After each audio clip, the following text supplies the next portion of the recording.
Oh, hello, this is Tak Chung from Walk with Tak. Welcome to my YouTube channel. If you enjoyed this video, please like, subscribe, and share. Feel free to write to me at walkwithtak@gmail.com if you have any question regarding to this video or any other videos that I've posted in the past. If you have any videos that you would like me to make, please let me know. I'm looking forward to hearing from you. And when it comes to cooking, flavor is probably the most important aspect. The saying goes like, you love flavor first before you love food. When it comes to flavoring in stir fry, a sauce plays a critical role. There are many different sauces that you can use for stir frying, but there are certain sauces are more favorable as compared to the others. In this video, I'm going to talk about why I select certain type of sauces for flavoring my dish, and why in this selection, one of the sauces which stand out is oyster sauce. But there are several other sauces are equally important, but in slightly different ways. So in this video, I'm going to talk about how I choose a particular sauce in my stir frying, and how the other sauce is able to complement this particular sauce. And the end result is that what are the sauce that I commonly use. And I will give you a recommendation what the sauces that you should have in your pantry. And I also discuss how you're going to manage your sauce, what is the best way to use them, and at the same time, how did you store them effectively. And the importance of sauce can be seen in this particular dish, which is a lo mein. A lo mein is a dish that the flavor entirely imparted by the sauce that you add to it. Because you do not do any cooking, so anything that you put on this lo mein will be added toward the end when you're ready to eat it. And we all have experience in terms of understanding the importance of a sauce. A ketchup is a good example of how a sauce can in fact change the culinary experience of a particular food ingredient in a significant way.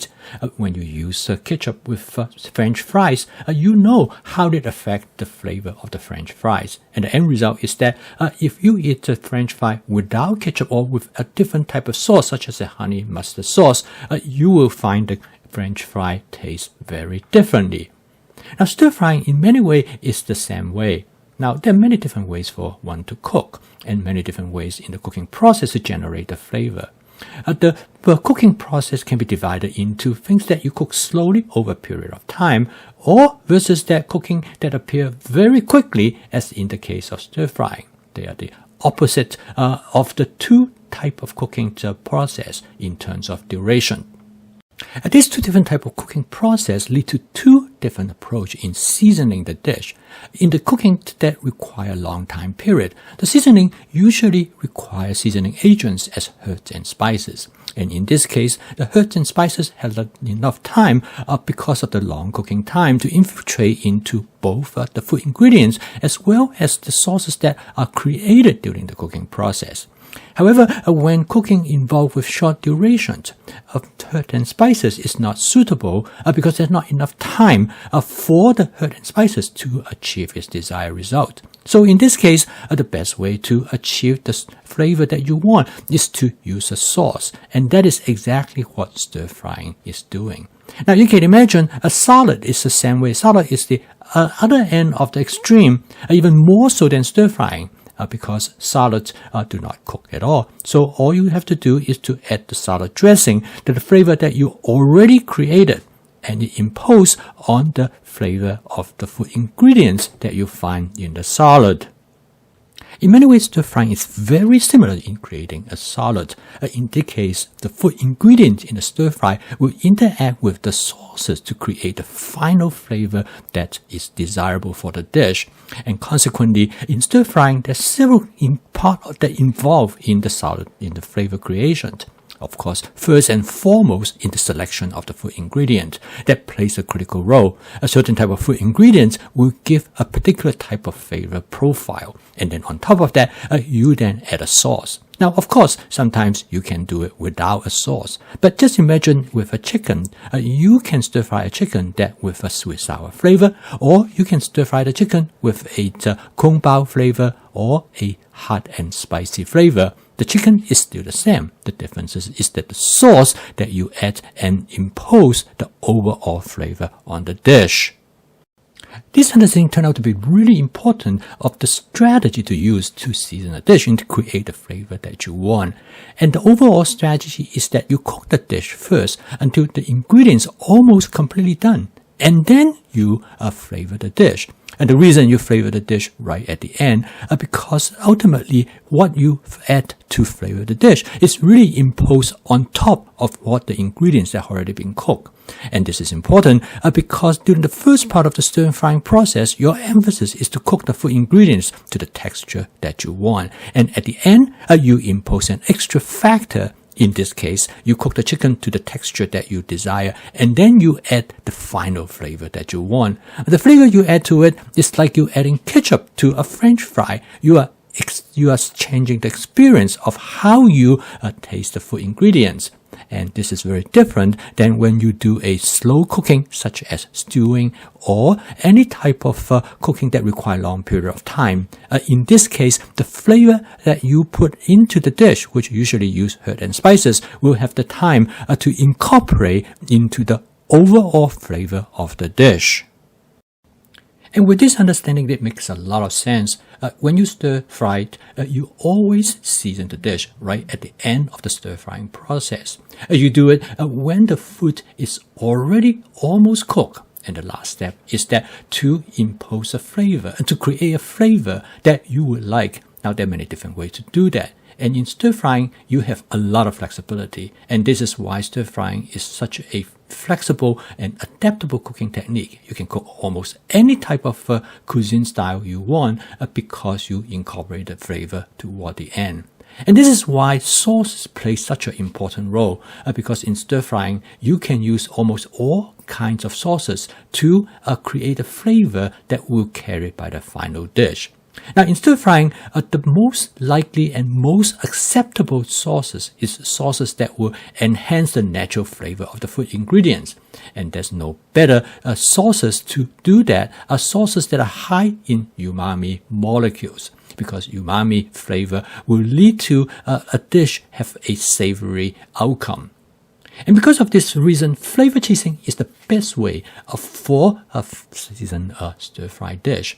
Because when you stir-fry a dish, you cannot tell exactly how the flavor is going to come out because of the different ingredients that you use. It will interact with the flavoring agent. So the end result is that try and error is the key. So you start out with a small amount and then you add more.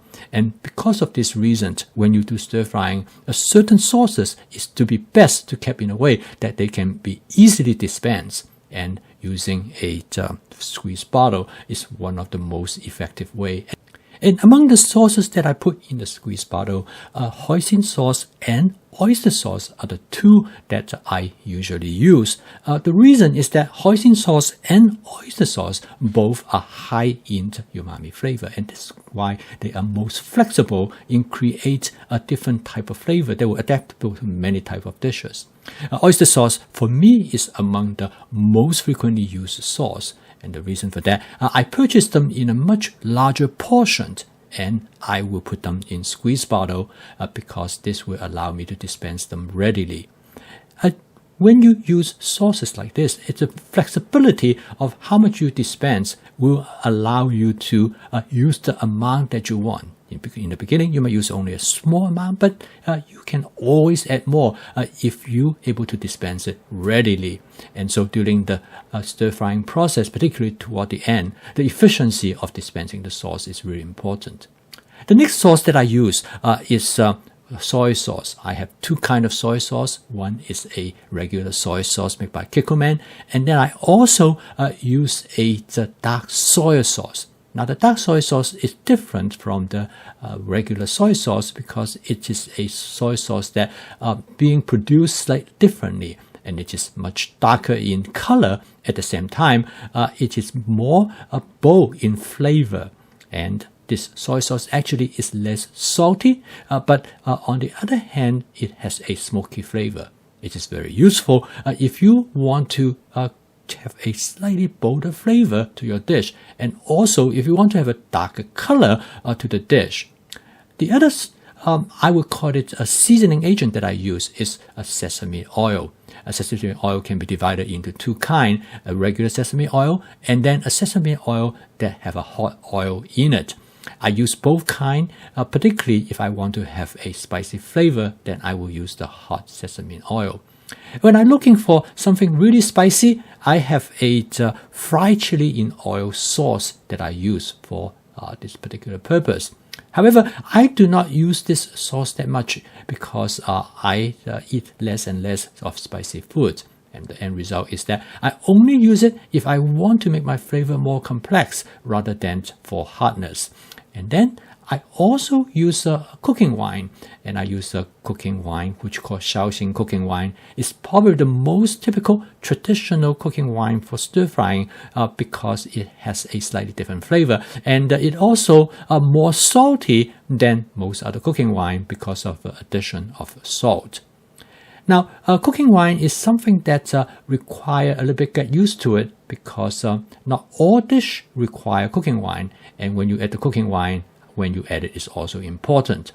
Another sauce that I use is a vinegar. This is a rice vinegar. It's a dark vinegar, and it's very similar to balsamic vinegar. Again, it is useful when I cook certain specific type of dishes.